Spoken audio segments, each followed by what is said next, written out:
reka mpere ku itandukaniro riri hagati y'ibyo bigisha ku ishure n'ibyo pere riche yanyigishije. Itandukaniro riri hagati yavyo nuko abarimu benshi bameze nka papa wanje w'umukene, mon père pauvre.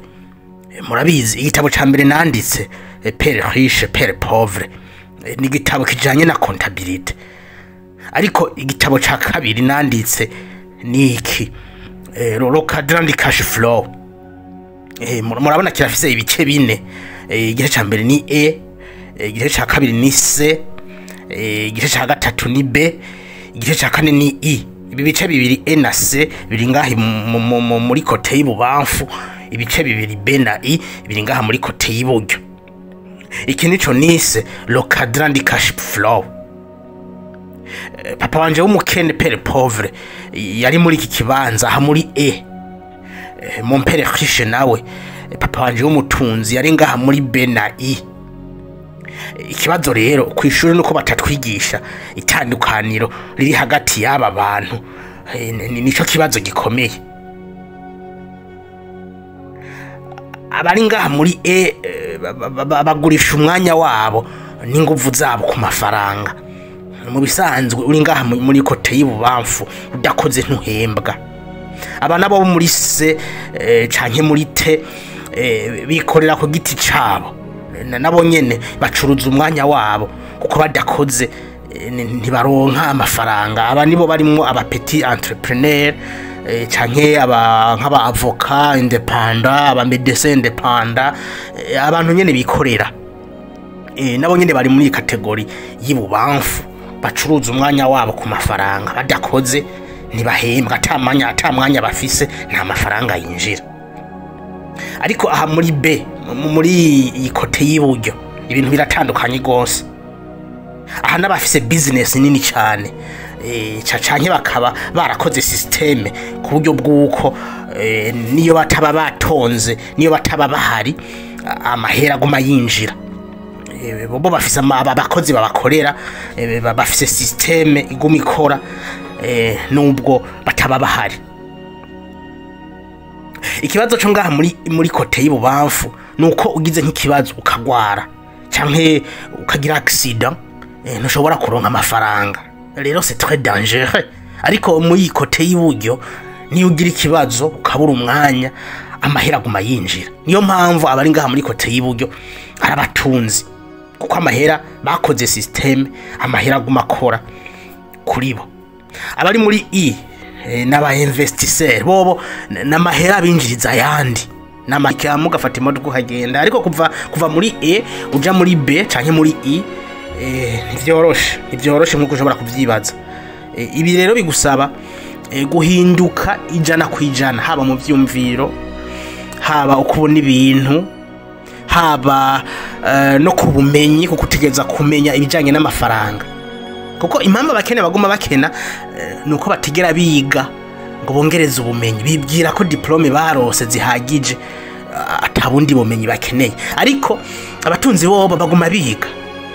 Bill Gates yemeje ko asoma ibitabo bike bibiri ku munsi, Jeff Bezos konyene, Mark Zuckerberg baguma biga, baguma mu formation, baguma mu conference, kuko barazi ko ubumenyi ari kigwanisho gikomeye.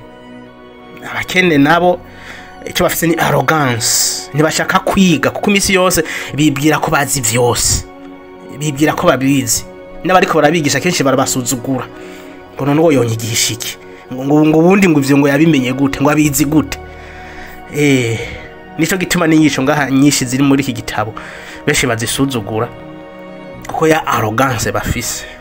Ariko abakire ya mindset yo ibatuma biga, bakabona yuko bakeneye ubumenyi aribwo buzobagira ikintu bifuza kuba. Abakene bo bagomba kwigumira muri kibanza ca E na C, kuko niho barondera sécurité, na cyane cyane baba muri E, aba bakozi les employés bo babashaka sécurité. Ariko abakire bo bagomba kwigumira muri kibanza ca B na I, muri kibanza ciburyo. abakene barondera ubuzi kugira baronka amafaranga, ariko icyo batazi nuko aribo batanga amatagisi menshi, nuko aribo bari amakori menshi. Abafite utu business duto bamwe bita twitare petits entrepreneurs nabo nyine batanga amakori menshi, ariko aba bafite ama business manini n'aba investisseurs burya nta makori batanga. Abantu benshi ntibabizi. Abakire nta kori batanga kuko nta mushahara bafise. Nimba ufise akazi ugahembwa umushahara utegereza kuri ikori, ajya amahera baguhemba anagushikira ikori bamaze kurikata kera. Ariko abakire nta kori bariha, ikori ririha wonyene umukorera uri muri company, uri muri entreprise kana kuri umukozi, burya wowe ni uri ikori ga ya entreprise. Ibyo abantu benshi rero ntavyo bazi. Niyo mpamvu abakire bobo bashaka kwigumira muri ikote y'iburyo, ntibifuza kuja muri kote bo bafungo bakorera amahera ngo bakorera umuntu. Amahera nibo ni yabakorera, sibo bakorera amafaranga. Ibi rero ntibigira babyigisha ku ishuri, ntibigira babitubwira ku ishuri, iri nibanga. Kuko ikibazo rero n'abarimu benshi usanga babarizwa ngaha mu kibanza c'ibubamfu muri E canke C, ntibazi na kimwe kubibera aha mu kibanza c'iburyo muri B na I. Navuze yuko badashaka no kwiga, ntibashaka no kwiga, ntibashaka no kubimenya, ivyo ntibibaraba.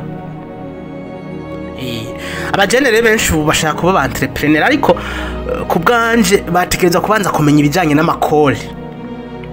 Kwisi hose nuko bigenda, itandukaniro sirini cyane. Abari muri E batanga amakori menshi, muri C batanga amakori menshi, muri B muri C nta makori batanga. Nko muri I hoho, muri I batanga 0 ubusa. Mucamubona itandukaniro. System educative yacu rero batwigisha kugira tuba mu kibanza c'ibubamfu, ariko nimba ushaka kuba umukire, nimba ushaka kuba umuntu w'umutunzi, sinzi objective yawe, ariko nimba ushaka kuba umutunzi utegerezwa kwimuka ukaja muri iki kibanza cy'iburyo. Ariko twabonye ico bisaba, ntivyoroshe nkuko muvyibaza, utegereza guhinduka ugahindura byose.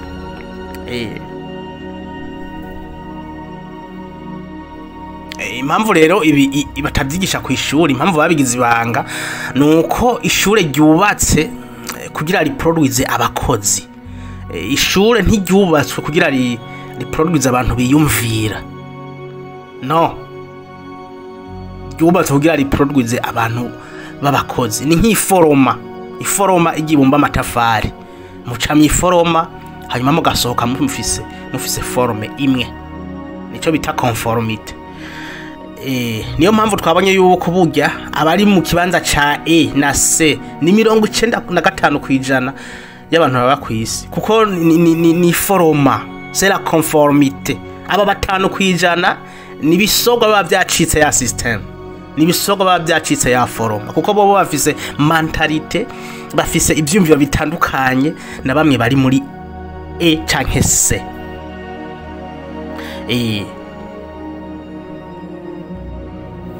Ibi bintu rero system nshaka ko tubimenya, bashaka kutugumiza mu bukene kugira dukomeze tubakorera nabo batera imbere.